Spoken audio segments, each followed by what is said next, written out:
So, it is June 1st, 2020, and we're doing the COVID protests with the cops going on. So, the past couple of days I've been thinking about the police just as a general institution.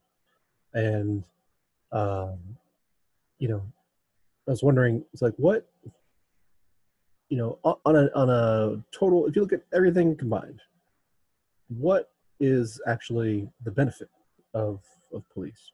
And it's kind of hard to say. So this is a map of where protests have been held. I'm sure you've seen on the news all kinds of people, like cops running over protesters. Saw one police car just driving by, just spraying pepper spray out the window, just because go fuck yourselves, basically. Um, we've seen all kinds of atrocities on behalf of the people that are being protested against. So, yeah, crazy stuff. And the complete failure of the police to actually, that whole serve and protect thing of, people and property and all that kind of stuff. So there was the one woman who was shot in the head with a rubber bullet because she was, bringing home groceries. There was another, apparently a blind man who was just walking the street. I think he was actually murdered by the police. Yeah, so, do the police do more harm than good? And it's tough to say. So what I wanted to do was I looked up the clearance rates, and the FBI has maintained statistics on clearances, and they compile, nationally. So according to the FBI, so a clearance means either it's been arrested, charged, or turned over to the prosecution, or cleared by exceptional means means maybe the perpetrator died, whether suicide or shot by the cops or shot by somebody the perpetrator was attacking,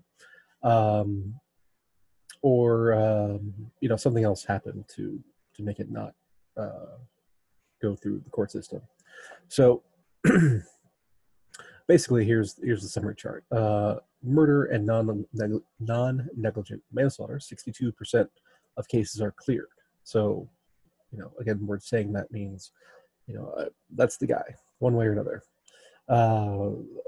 A third of rapes, 33.4%.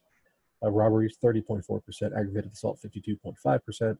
Then burglary, larceny, theft, motor vehicle theft, 13, 18, and 13%.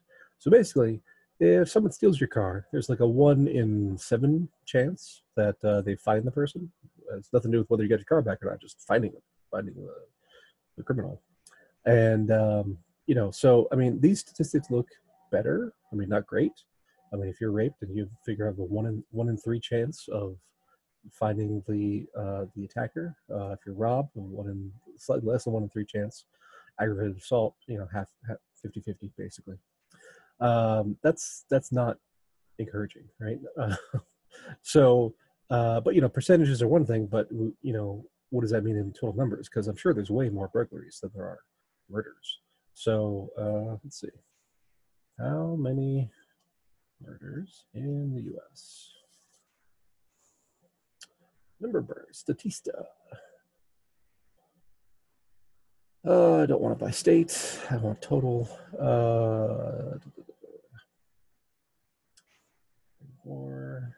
Okay, 2018. Now this matches the FBI statistics. So 16,214 murder and non-negligent manslaughter cases. So 62.3% of those were cleared. Okay. So whatever that number is, let's put up the calculator. So 62.3 0.623 times 16,214. So 10,101 murders and non-negligent manslaughters were cleared. How many burglaries? How many burglaries in the U.S.? All right, let's check. Let's use the FBI statistics. So there were 1.23 million in 2018. So 10,000 cleared murders and non-negligent homicides. 1,230,149 times, what was that number? 13.9%.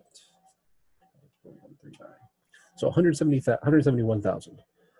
So yeah, the percentages on murder are way better, but the absolute number of burglaries is far higher. Yeah, so again, if you are burgled, then 1 in 7 chance of the person being identified. With that might include arrest and prosecution. It might not. Like I know when I was, I forget how old I was, young, somewhere in the 6 to 8 range. Our house was burglarized while we were sleeping, and nobody ever caught anybody. So I was definitely one of the 6 of 7. I was involved in that. So yeah, not great. And so when you do like a weighted average of these kinds of things, the violent crimes do have a somewhat better clearance rate, but the total numbers, I mean, the actual amount of crime,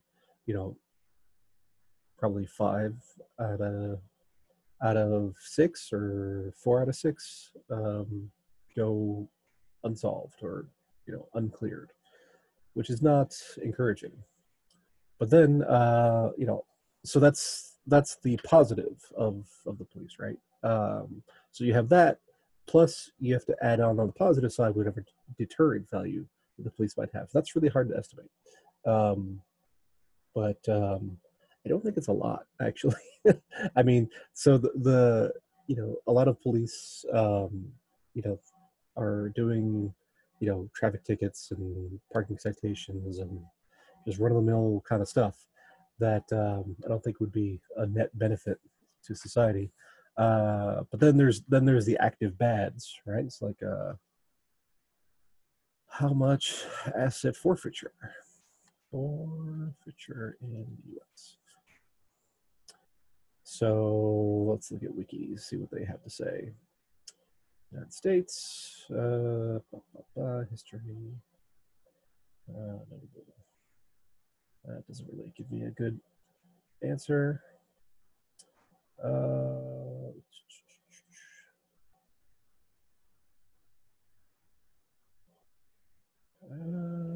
Let's see what the number one result here is for the people.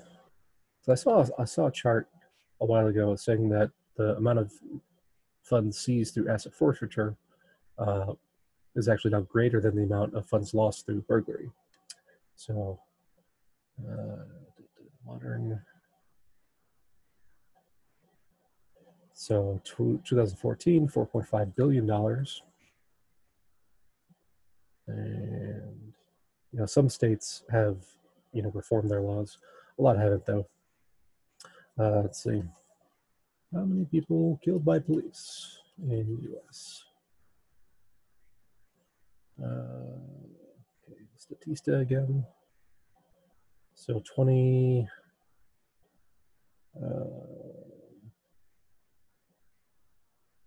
Let's see. I'm actually gonna have to add this up, I guess.